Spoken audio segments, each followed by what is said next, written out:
Olá, é sempre um momento muito prazeroso esse de entrar na sua casa e estar com você a cada dia no programa Cabeça para Cima, sempre levando para você temas, assuntos que informam, que orientam, que edificam a sua vida e muitas vezes eles são resposta àquelas demandas que você faz. Você quer ouvir sobre um assunto, você quer melhor refletir sobre um assunto, tem mandado temas aqui para gente e é uma alegria enorme poder falar sobre eles e ajudar você a estar sempre assim, de cabeça para cima, né? Atendendo aquilo ou chegando aonde o Senhor preparou para a gente, porque o objetivo dele é que a gente tenha mesmo uma vida plena e abundante. A Boas Novas é isso que ela quer. Ela quer abençoar a sua vida, ela quer que você seja feliz, ela quer ajudar você a superar aqueles problemas que são naturais da vida e do nosso dia a dia.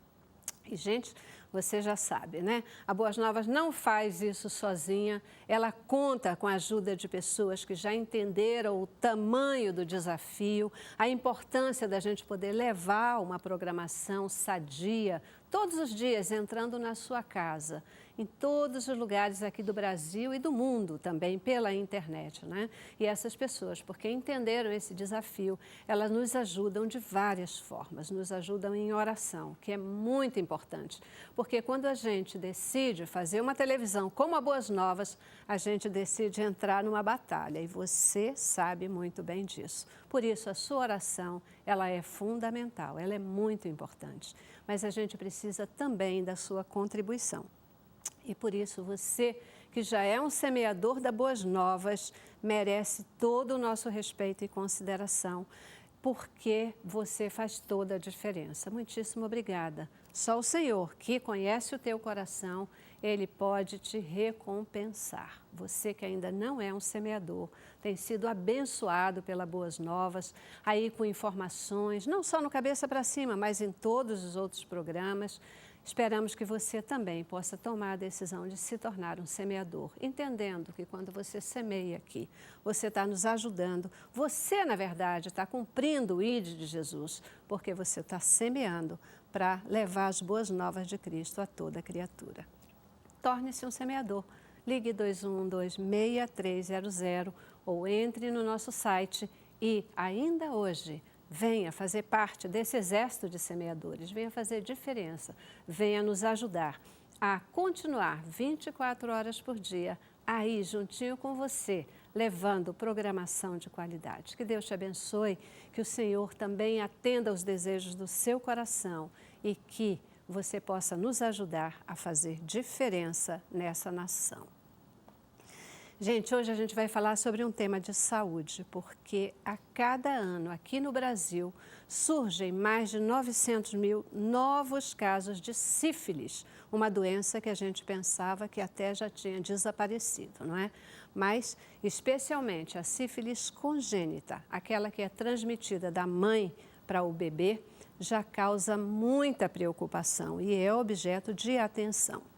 Na última medição feita sobre essa doença, a sífilis congênita, detectou-se um aumento dos casos de contaminação da ordem de 34%. Olha, 1/3, né, de aumento dessa contaminação pela sífilis congênita. Preocupante mesmo, não é?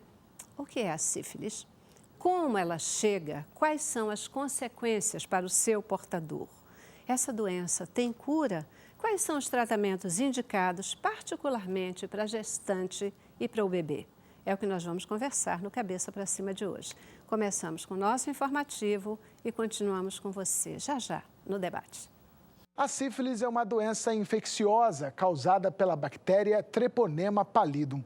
Ela pode ser transmitida de uma pessoa para outra durante o sexo sem camisinha ou com alguém infectado por transfusão de sangue contaminado ou da mãe infectada para o bebê durante a gestação ou parto. Essa transmissão da doença de mãe para filho é conhecida como sífilis congênita. A infecção é grave e pode causar má formação de feto, aborto ou morte do bebê. Por isso é importante o uso da camisinha em todas as relações sexuais. E no caso de mulheres grávidas, fazer o teste para detectar a sífilis durante o pré-natal, quando o resultado é positivo. É preciso tratar corretamente a mulher e o seu parceiro. Em 2010, a Organização Mundial da Saúde publicou estimativa de 11 milhões de casos novos de sífilis por ano no mundo, sendo 2 milhões e 400 mil para a América Latina e Caribe. É isso aí, né? Uma doença que a gente pensava assim que já estava lá perdida na história, que já não aconteceria mais nos nossos dias e de repente a gente se depara aí com números que são realmente preocupantes, né? É importante a gente poder falar desse assunto, é um caso de saúde, é um caso que merece atenção e o Cabeça para Cima de hoje quer cumprir esse papel, que é provocar a sua reflexão e a sua atenção, né? Porque a saúde, ela é fundamental, a gente precisa realmente cuidar. Vamos falar sobre sífilis e para nos ajudar na reflexão desse tema, eu recebo aqui no estúdio a Débora Fontinelli, ela que é clínica geral, também técnica da Superintendência de Vigilância Epidemiológica e Ambiental, aqui da Secretaria Estadual de Saúde do Rio de Janeiro. Obrigadíssima por estar de volta aqui com a gente. Sempre um prazer, obrigada. Isso aí, você provocando também a gente para falar sobre esse tema, devido aí à importância, o crescimento dessa questão, né, Débora? Então, vamos falar sobre isso um pouquinho hoje, né? Vamos. Também conosco, a Denise Steinbock. A Denise, ela é pediatra do Hospital Pedro Ernesto, ela é também professora da UERJ e infectologista pediátrica. Tudo a ver com o tema que a gente está falando. Obrigadíssima por estar aqui com a gente no Cabeça para Cima. Primeira vez sua aqui com a gente, né? É, sim. Uma honra tê-la aqui. Obrigada pelo convite. Gente, os números aí colocados sobre sífilis, eles são preocupantes, né? Essa doença, ela regrediu e depois aumentou. Como é que é essa história? Por que a gente tem aí um aumento tão grande dos casos de sífilis no Brasil? Na verdade, ele falou de 2010, até aumentou mais, né? Depois a Denise vai mostrar isso. Talvez assim, ela não recrudesceu nunca, ela está aí há muito tempo. Talvez tenha banalizado no sentido de que a sífilis tem, né, antibiótico, vai lá, toma injeção, vai na farmácia, compra, né? Isso antes era mais fácil fazer, agora está mais difícil, que exige a receita. Mas então, assim, o diagnóstico acabava não acontecendo e os números não apareciam. Mas a doença estava lá, acontecendo. Depois a Denise vai poder dizer melhor. Quando a criança tem o diagnóstico, né, após o nascimento, aí os números são mais alarmantes ainda. Então, assim, isso é importante a gente falar que a sífilis nunca deixou de existir. Ela ficou embaixo do tapete. E aí, é óbvio, veio a questão da AIDS. Nós estamos com 30 anos aí da epidemia da AIDS, que ganhou, né, um vulto. E é a mesma maneira de transmitir. Só que, assim, nós temos o Dia Mundial da AIDS, em 1º de dezembro, temos o Carnaval, fala da AIDS. O da sífilis é o 3º sábado do mês de outubro, né? Pouco se aparece nas televisões, Verdade, nos canais, nem se comenta. Nem mas é um dia falar. de luta nacional, 3º sábado do mês de outubro. Que algumas secretarias fazem isso, muitas fazem. Mas a visibilidade não é igual à da AIDS, né? Então, Verdade, verdade. Acabou que a AIDS tomou esse vulto. E aí a gente acaba falando da AIDS 2 vezes no ano, né? Carnaval e 1º. Nos outros meses, a gente fala menos e da sífilis não se fala quase nada. Verdade, mas está aí realmente preocupante. Dá para a gente estabelecer assim, maior incidência em homens ou mulheres? Isso é possível ou a incidência é forte nos dois sexos? Na realidade, a sífilis é a sífilis do adulto, né, que tem basicamente 3, né, características clínicas, que é a sífilis primária, que é aquela em que tem a lesão geralmente genital, que ela involui espontaneamente e essa pessoa pode evoluir para uma fase secundária da sífilis com manifestações clínicas e ela pode entrar numa fase latente, que é justamente a pessoa ter a infecção e não ter nenhuma manifestação clínica disso. Só com os exames laboratoriais é que se vai ter esse diagnóstico. E 1/3 dessas pessoas podem evoluir para uma sífilis terciária com manifestações clínicas mais graves. Na realidade, dados de homem e mulher, na realidade é muito subnotificado, tanto nos adultos quanto na sífilis congênita. Né? A mulher sendo infectada, né, transmite essa infecção para a criança. mas a infecção como notificação do adulto, os homens ainda aparecem como mais nas clínicas de DST, eu acho que aparecem ainda mais notificados, né? Mas muitas vezes não há esse diagnóstico, a facilidade, é uma doença que está aí há mais de 500 anos, com tratamento eficaz e simples, que é a penicilina, né? A penicilina benzatina, que é a droga de escolha para tratamento há mais de 60 anos e é, na realidade, uma doença negligenciada. A sífilis ainda é um desafio, né, na sua forma adquirida ou na sua forma congênita, né, ainda é um desafio e é um problema de saúde pública, sem dúvida. E predomina na população menos favorecida. Né? Há quem diga, né, e até quando a gente, falando sobre esse assunto, a gente ia fazer o programa, comecei a conversar com algumas pessoas, e existe uma ideia muito forte de que a sífilis ela pode surgir por causa do ambiente mais sujo, onde não tem uma limpeza maior. Isso é fato ou não tem nada a ver? Isso é mito. Isso é mito, não tem nada a ver. Isso não é. A transmissão, como já foi falado, é sexual, né, e da mãe para o filho. Né? A transmissão sanguínea, né, quando vai doar sangue, você também faz o teste. Mas é muito pouco provável, porque tem o teste e aquele sangue, como tem de outras doenças, aquele sangue não vai ser aproveitado. Né? O teste, ele é feito antes ou depois da transfusão? Tipo, se faz o teste para poder colher o do sangue... doador faz o teste da AIDS, da sífilis, do DRL, na hora que ele doou o sangue, né? Que tirou do doador. Antes dele ser aproveitado. Qualquer uma das doenças, que são várias, né? Hepatite B, hepatite C, ele não é aproveitado aquele sangue. Portanto, transmissão sempre por... relações sexuais sem proteção. Sem proteção, né? Ou a transfusão de sangue. Eu acho que você tocou num mito importante, que tem, sentei um ônibus, um homem levantou do ônibus e logo depois dele peguei sífilis. Não, isso não existe, não existe essa possibilidade. Muita gente o contato fala com a lesão, como ela disse, na sífilis primária. Por isso a camisinha é um instrumento de prevenção, porque é a doença que tem lesão, né? E depois, na fase latente, aí é que a pessoa está sintomática, então ela não usa camisinha, ela não sente nada. Mas transmite a doença. Mas transmite a doença. Entendeu? Pois é, né? Então a gente falou, ela é transmitida pela relação sexual sem proteção, é transmitida pela transfusão de sangue, né? São essas formas, né? E muitas vezes, o que acontece, o que a gente vai dar ênfase hoje aqui, já na questão da sífilis congênita, que é aquela que é transmitida da mãe para o bebê, ainda na fase embrionária, né? Naturalmente no processo de gestação. E os sintomas, uma pessoa ela pode perceber que ela tem sífilis por conta de ferimentos na área genital? Na área genital ou, por exemplo, outra coisa importante é que às vezes até passa o diagnóstico é a não proteção no sexo oral. Então, uma pessoa que tem a relação sexual oral, né, numa pessoa com sífilis, ela pode adquirir e essa lesão inicial ser na cavidade oral. Né? Na boca, garganta. Na garganta. Na boca. Na boca, na garganta. Ou em qualquer teve contato com a lesão. Exatamente. Perfeito.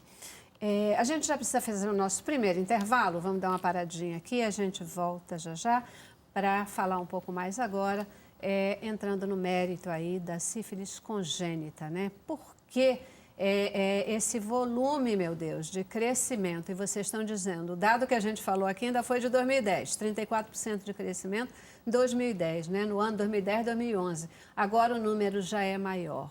O que está sendo feito? O que pode ser feito? Como parar esse processo e evitar consequências, né? E, na verdade, eu quero falar, até antes de entrar no mérito disso, quais são as consequências? Uma pessoa que ela é portadora de sífilis, como isso impacta a sua vida, ok? Intervalo, voltamos já. Cabeça pra cima. Queridos, hoje a gente está chamando a sua atenção para uma doença que está aí presente, crescendo a cada ano de uma forma assim muito ruim, né, que é a sífilis. E que, como já foi dito aqui, você deve ouvir direitinho o que está sendo dito, muitas vezes você nem sabe ou nem percebe que tem, porque ela está lá paradinha. Nossas médicas vão já já falar novamente sobre isso, né?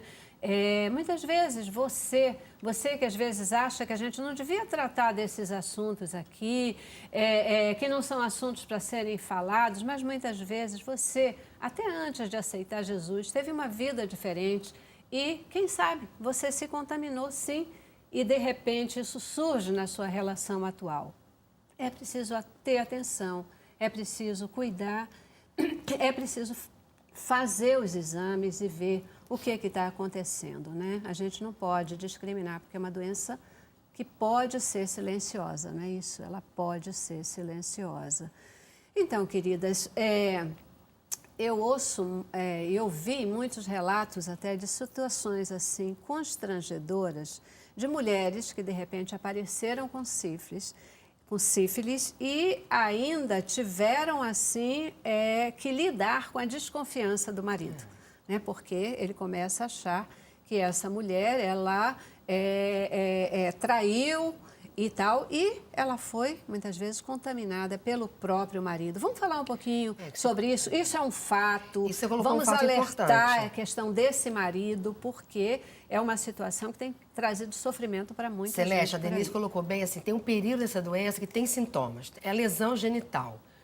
E às vezes essa lesão até semanas depois, meses, faz uma lesão de pele, né, que às vezes confunde até médicos como quadro de alergia. Então assim, isso evolui, como ela falou, espontaneamente. Com ou sem remédio, isso vai evoluir. E anos depois, você vai doar sangue, engravidou, vai no pré-natal e aparece o exame, que é o VDRL, que é o teste de sífilis, reagente. Né? Então, assim, você se contaminou quando? Né? Quer dizer, a lesão primária, você passou desapercebida, você não percebeu, ou você usou uma pomadinha que já ia melhorar espontaneamente com ou sem a pomada, então você não reconheceu aquilo como sífilis, nenhum profissional, às vezes você foi na farmácia, comprou uma pomada, ou sozinho aquilo se resolveu, ou aquele quadro que às vezes parece mais um quadro alérgico, também evoluiu espontaneamente, e anos depois você se descobre com o teste reagente. Né? E aí suscita esses mitos da traição, né? Quer dizer, você teve uma relação sexual há pouco tempo. Então, tudo isso, o profissional e a equipe, por isso tem que ser uma equipe, tem que trabalhar com essas questões. Por isso que o diagnóstico de sífilis ainda é uma questão, sendo uma doença tão antiga. Porque suscita o quê? Traições, desconfianças, né? Pensamentos equivocados na maioria das vezes. Porque não tem uma informação para entender essa história natural da doença, né, Denise? Um pouco isso. A sífilis, ela não se cura sozinha. Ela não vai ter uma cura se você não fizer um tratamento específico. A lesão inicial, depois de cerca de 15 dias depois da relação sexual, aparece uma lesão na região infectada indolor, que evolui espontaneamente. Na mulher, essa lesão, no homem geralmente é no pênis. Na mulher, essa lesão pode ser no cérvix uterino. Então, ela nem sabe que teve aquela lesão. Só se fizer um exame ginecológico específico é que vai ver. Essa lesão aparece, não dói, vai evoluir, vai desaparecer, né? Mas isso não significa que a sífilis curou, ela só vai entrar numa outra fase da doença, que pode fazer manifestação clínica com febre, com manchas na pele, ou não. Ou às vezes até faz isso tão discretamente e entra num período em que a pessoa não tem nenhuma manifestação clínica da doença, mas tem a infecção bacteriana, a infecção pela sífilis. Ela não cura sem tratamento, não existe involução, existe melhora das lesões, mas não cura espontânea.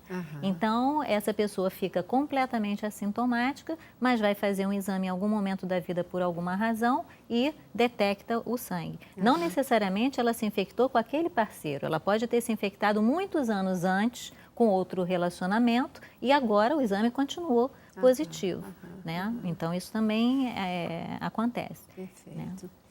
Você falou que não há cura espontânea. Não. Isso é uma boa informação de que a sífilis tem cura? Tem. Ela tem cura? Tem. Pode acabar completamente? Pode, com um tratamento simples, que é a penicilina, né? Que já existe aí há mais de 60 anos, é um tratamento eficaz. Na pessoa que não é gestante, né, existem outras opções de medicamentos, né? Mas tem cura, sim, né? Tem cura. E com isso, com a cura, não só a cura, como a prevenção, né, da transmissão para o bebê. A mãe sendo diagnosticada durante a gestação, ela vai se tratar e não vai transmitir a infecção para o bebê. Então, é uma doença prevenível para a criança. Tá? Perfeito. Porque eu não sei se é efetivamente o aumento dos casos ou o aumento da identificação de casos que tem se visto aí nessa questão As duas coisas. São as as duas duas coisas. coisas, especialmente... Porque tem uma banalização, né? Na verdade, assim, a AIDS cresceu muito, aí remédios, tem tratamento, tem a camisinha, mas aí tem remédio, aí para de usar um pouco a camisinha. A geração que está aí agora não viu a AIDS como a geração de 3 décadas atrás, já tem remédio, aí já usa menos a camisinha, e aí as outras doenças, né? Porque assim, a gente tem que... Quando você faz diagnóstico de uma doença sexualmente transmissível, você tem que pesquisar as outras. Né? Então, a gente falou aqui há 2 semanas do HPV, da vacina, né? Então, assim, vai ter a vacina. Mas você contrair HPV, você não deve ter usado camisinha, mas você também pode ter contraído a sífilis, pode ter contraído hepatite B, HIV. Você tem que pesquisar todas as doenças, né, Denise? Esse é um exame, por exemplo, no processo de acompanhamento da mulher, né, pelo ginecologista, ou do processo de acompanhamento do homem que cuida da sua saúde. Esse é um exame, por exemplo, rotineiro, ou muitas vezes os médicos não dão muita importância, acabam não fazendo esse exame porque não tem um sintoma e a coisa passa. Eu estou querendo chegar numa forma de entender assim, como estancar esse processo ou como ajudar numa redução desse processo. Que tipo de ação se deve ter para que isso seja olhado de uma forma mais eficiente? Primeira coisa que a gente está fazendo aqui agora, mostrar que não está que essa doença não acabou. Que embora ela seja antiga e tenha tratamento, o mesmo tratamento, ainda é o mesmo tratamento de sempre, que é a penicilina, continua sendo eficaz, porém tem que ser usado corretamente então, e diagnosticado. Então tem que falar da prevenção. Toda vez que eu tiver uma oportunidade, né? Quer dizer, uma adolescente que vai a um médico porque vai começar a vida sexual. É uma oportunidade. Então, assim, a gente trabalha muito com o conceito das oportunidades não perdidas. Né? Então, uma mãe que começa um pré-natal, incluir o parceiro dela no pré-natal para ele também fazer o teste da sífilis. Isso às vezes não acontece.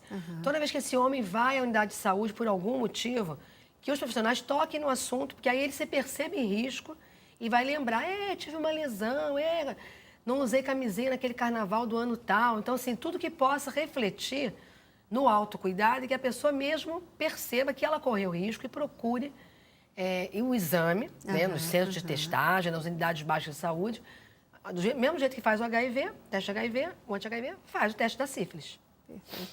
Eu fico pensando que, por exemplo, até mesmo na preparação para o casamento, independente de você, do momento de início de vida sexual, né? Mas no momento de preparação para o casamento, que o casal tenha a preocupação de se liberte um pouco de preconceitos, né? Conceitos pré-estabelecidos, questões de não, mas eu nunca tive relação, não sei o quê, mas que procure fazer esse tipo de teste, né? Esse tipo de avaliação. Por quê? Porque pode ser que, de repente, por uma... não sei se eu vou falar besteira e me corrijam, mas de repente isso numa transmissão né, de mãe para filho, é possível que haja essa transmissão sem uma identificação clara. Quando a gente fala da sífilis congênita, ela sempre vai ser identificada no processo da gestação e do parto, ou isso pode acontecer, acontecer a transmissão para o bebê e até passar despercebido também, de uma forma silenciosa, como vocês já colocaram assim, aqui. Você está falando em relação à manifestação clínica, né? Então, uma criança que tenha a sífilis congênita, né, que a mãe tenha passado durante a gestação para ela, essa criança pode morrer ainda intraútero. Ela pode ser a causa de um aborto, essa mulher perdeu o neném, né, sem nem saber que tinha sífilis, né? Não fez pré-natal, ou não foi feito o exame, né? A gente tem uma diversidade muito grande em termos de assistência pré-natal no nosso país. Não é uniforme, né? A gente não está só em região metropolitana e que as pessoas tenham acesso ao exame. Ainda é muito falha a assistência pré-natal no nosso país. Isso é uma Verdade. realidade. Então, um aborto, ela pode ter perdido essa criança ainda numa fase fetal pela sífilis. Então, a sífilis é extremamente prejudicial à gestação.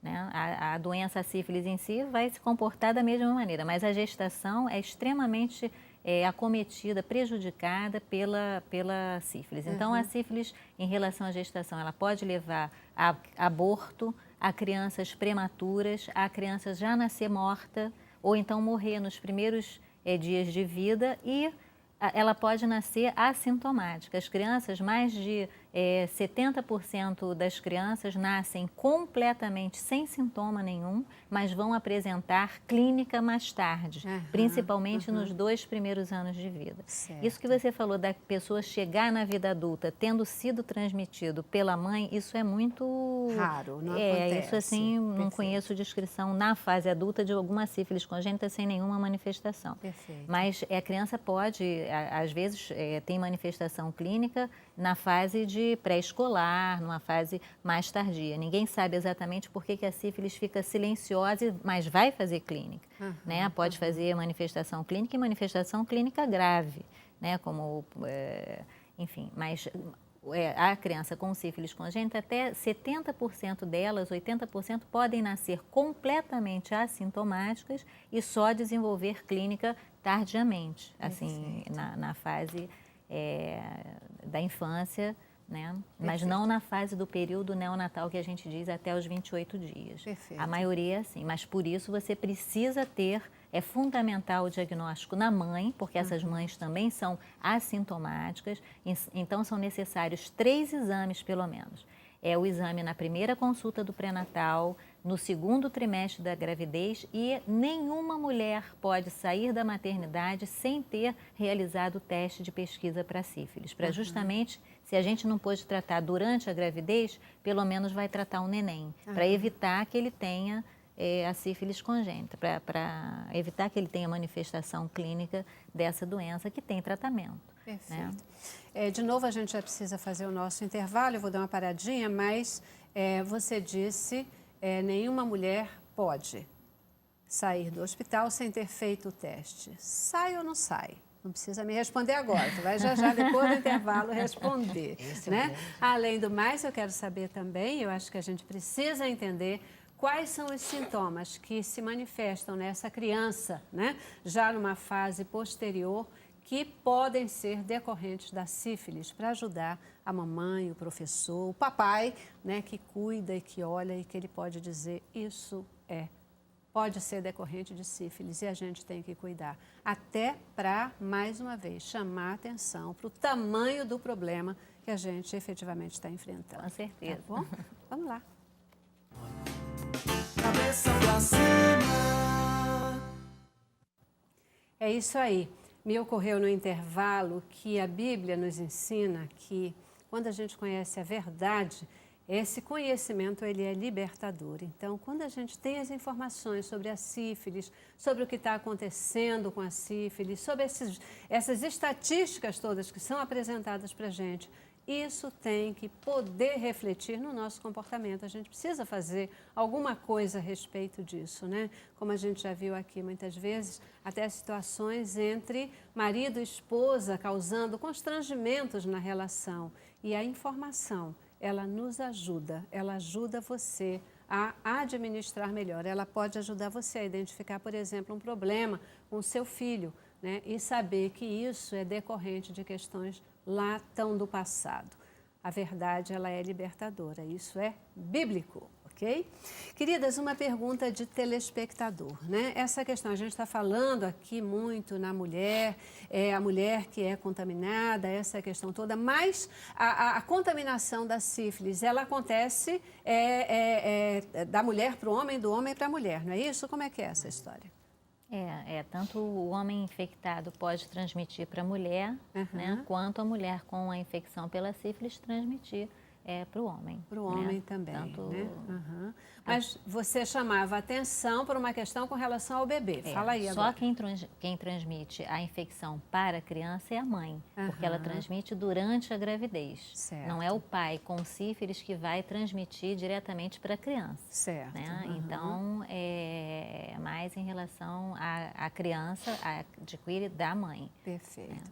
E você dizia também, Denise, que toda mulher, ela, quando sai da maternidade, tem que ser feito o exame para garantir que ela não tem nenhum problema de sífilis. Mas isso acontece de verdade? Como é que funciona? Isso já desde 1996 existe uma portaria do Ministério da Saúde que nenhuma criança pode sair ter alta da maternidade, nenhum médico pode dar alta para uma criança da maternidade sem o resultado do VDRL materno, né? Porque do exame materno, né? O VDRL atualmente pelos testes rápidos, porque isso implica em você liberar uma criança com uma doença, né, tratável e que pode ter seríssimas consequências mais tarde. Então, nenhuma criança pode sair da maternidade sem o exame do VDRL ou do exame realizado materno. Perfeito. Tá? Por não se perder mais uma oportunidade. Perfeito. Isso nos remete mesmo aí a pensar no tamanho do nosso país, nas situações gerais que acontecem, né? Nas grandes cidades, nas cidades do interior. Quantas mulheres têm seus bebês em casa com uma parteira, né? Aliás, nos grandes centros também isso já vem aí, né? Se tornando, fala-se numa tendência do parto em casa, voltar a situações mais antigas.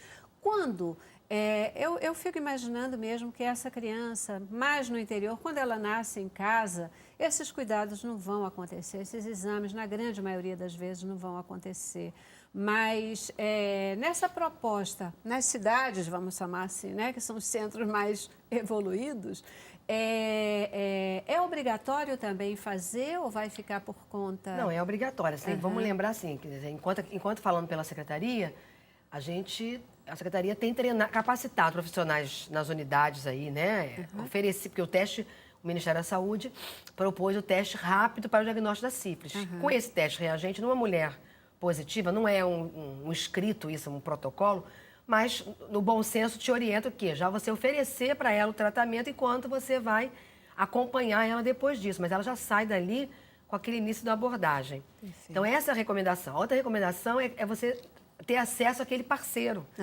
Então, numa gestação, a gente supõe que as pessoas, né, que tem um casal, né, que continua tendo vida sexual ativa. Então, se você não trata o parceiro, você trata ela com 2, 3 doses da penicilina, né, de acordo com o protocolo que você vai eleger lá, que seja melhor para ela, e aí você não trata ele, ela se reinfecta. Então, isso também é um ponto nevrálgico na sífilis.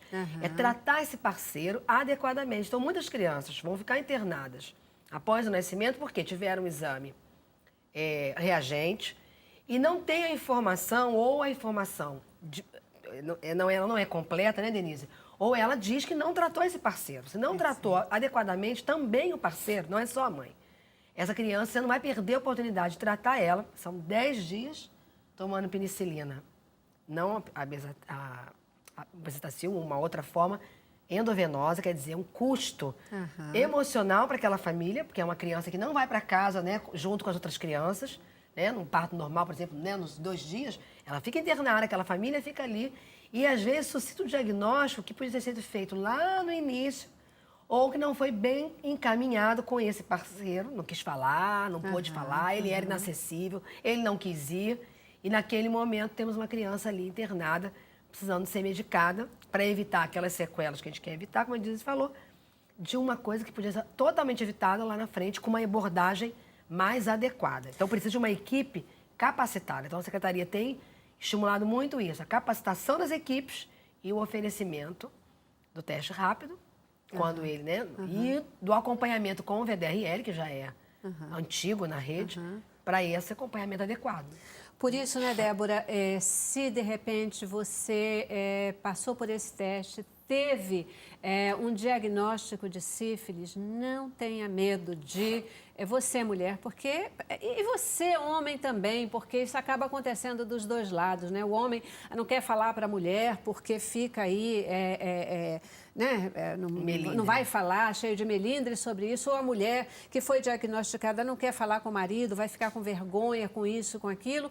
Mas se não tiver essa liberdade ou essa autenticidade de falar, é problema, porque não vai se provocar ou não se vai conseguir a cura nessa família, né? Porque se um continuar infectado, o problema vai continuar. Mas, Denise, fala para mim, quais são os sintomas, o que acontece com essa criança, né? Quando ela saiu do parto, não houve identificação, né? Foi assintomático esse parto, mas ela é portadora da sífilis. O que pode acontecer no período para frente? E volta a falar no tempo em que isso pode aparecer. Então, ela já pode nascer, a maioria nasce assintomática com o exame positivo. Então, quando ela nasce, ela vai ser submetida a uma punção lombar, né, para ver se ela tem acometimento do sistema nervoso, que também pode ser nessa fase assintomática. Ela vai fazer uma radiografia dos ossos longos para ver se tem algum acometimento ósseo, vai fazer alguns exames de sangue para acompanhar esse exame, essa investigação da sífilis e outros órgãos acometidos, como o fígado, né, o sangue. Mas ela pode não apresentar sintoma nenhum, ou ela pode já nascer prematura, com todos os problemas da prematuridade. Ela pode nascer completamente inchada, com problema do aumento do fígado, aumento do baço, uma secreção sanguinolenta do nariz. Né, pode nascer com uma pneumonia muito grave, né, que a gente chama pneumonia alba. Ela pode ter lesão ocular, ela pode ter surdez, né? Ela pode fazer comprometimento do sistema nervoso com convulsões. Né? Esses são os quadros assim, sintomáticos mais graves logo no período neonatal. Mas ela pode passar, esse diagnóstico pode não ser feito nessa fase e ela durante os primeiros meses ou durante os 2 primeiros anos de vida, ela apresentar só um fígado grande, só um aumento dos gânglios, dos linfonodos, pode apresentar só um atraso do crescimento, um atraso do desenvolvimento. Né, podem só ser manifestações isoladas que um médico atento, né, vai, na investigação diagnóstica dele, pensar na possibilidade de ser sífilis. Né? Nem todas as crianças com sífilis congênita fazem um quadro clássico sintomático nos primeiros momentos da vida. A maioria vai desenvolver clínica mais tarde, pode só abrir o quadro com uma convulsão. Na investigação de uma convulsão, que pode ser por diversas causas, também pode ser a sífilis. Né, uma alteração ocular, né, uma alteração da retina, pode ter inúmeras causas, inclusive a sífilis. Então, vai ser diagnosticado tardiamente, né, de uma doença que podia ter sido tratada numa fase até antes da criança nascer. Né? Então, essa coisa do parceiro não tratado é uma das principais causas de falha na detecção da sífilis, do tratamento materno adequado. Então, um parceiro não tratado é igual a uma mãe inadequadamente tratada. Então, a criança vai ser submetida a diversos exames, a 10 dias no mínimo de internação com todos esses exames, né, e com todos esse tratamento intravenoso da penicilina cristalina, né, por conta de um parceiro que não tratou. Né? Uma coisa que é comum acontecer é que, parece assim até engraçado, mas às vezes os homens têm medo da injeção, têm medo da penicilina benzatina, mas o homem tem opção de medicamento oral. A mulher gestante não existe outro tratamento para tratar a sífilis na gestação que não seja a penicilina. Mas no homem, né, existe a opção de medicamentos orais. Eu já tive diversas pacientes que o pai não tratou porque tinha medo de tomar a penicilina. Benzatina que dói, né, e tudo. Então, era assim, tem essas situações, mas existe a opção de medicamentos orais. Perfeito. Mas na gestação não. Na gestação tem que ser a penicilina, assim, dependendo da mãe, né? E a criança, o tratamento é a penicilina também.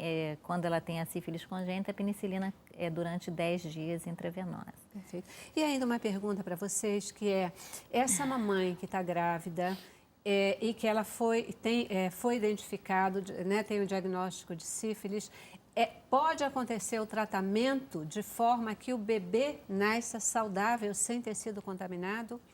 Pode? Sim, pode.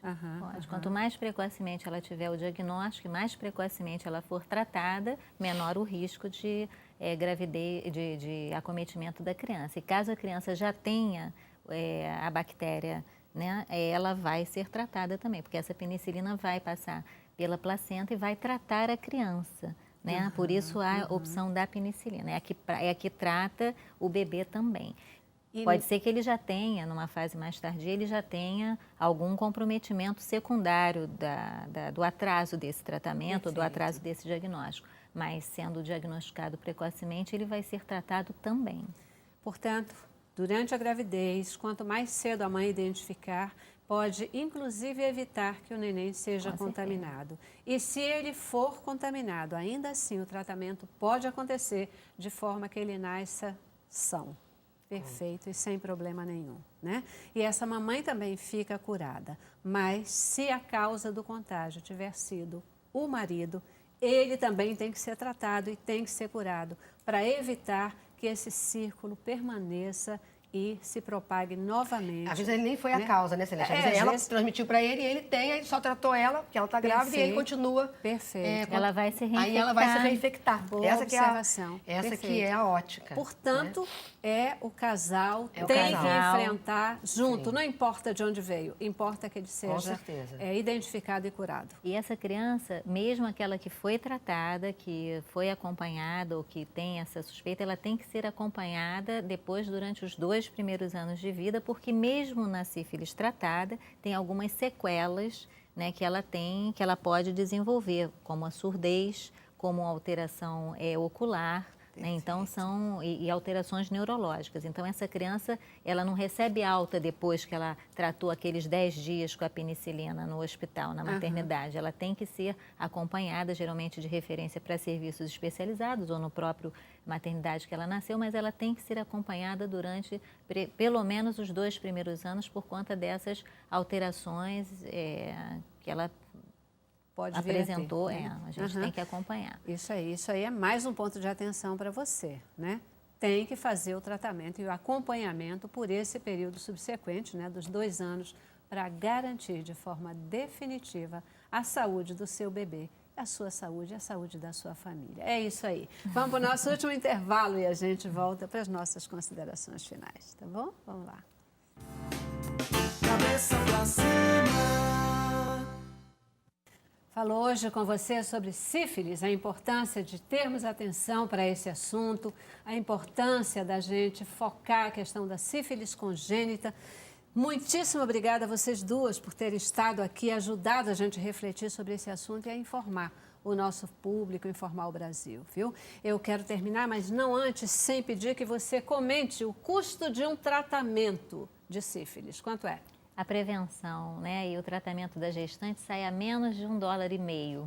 Caramba, né? Em compensação, uma criança internada, né, não só a parte financeira, mas os danos, né, todos relacionados à criança doente, né, é muito, infinitamente maior. Sem uma prevenção. Dúvida. A gente está falando prevenção, menos de R$5. Menos de R$5.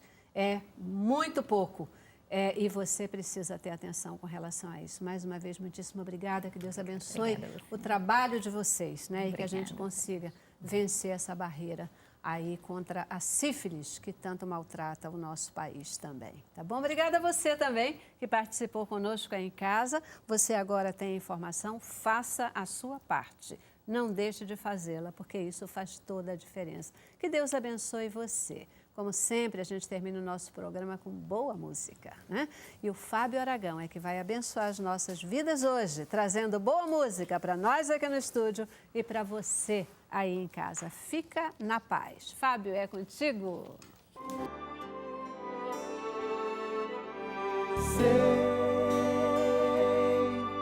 que o caminho é difícil, contigo eu quero estar. E ao seu lado maravilhas poder enxergar. Obrigado, Jesus, que que morreu na cruz.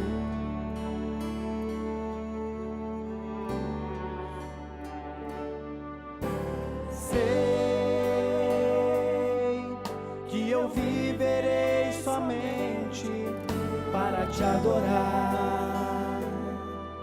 Me carrega em seus braços, cura minha dor com o seu amor. Obrigado, Senhor.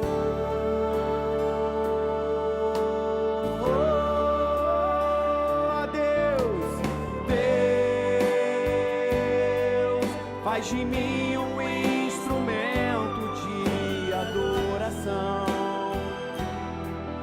me quebranta, faz de novo meu coração.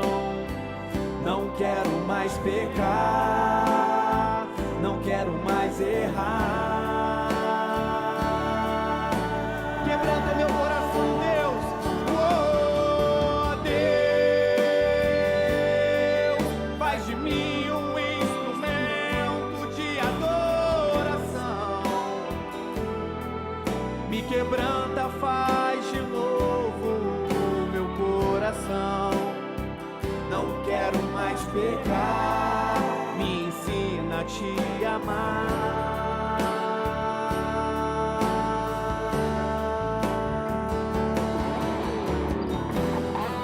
Quebranta meu coração, Senhor.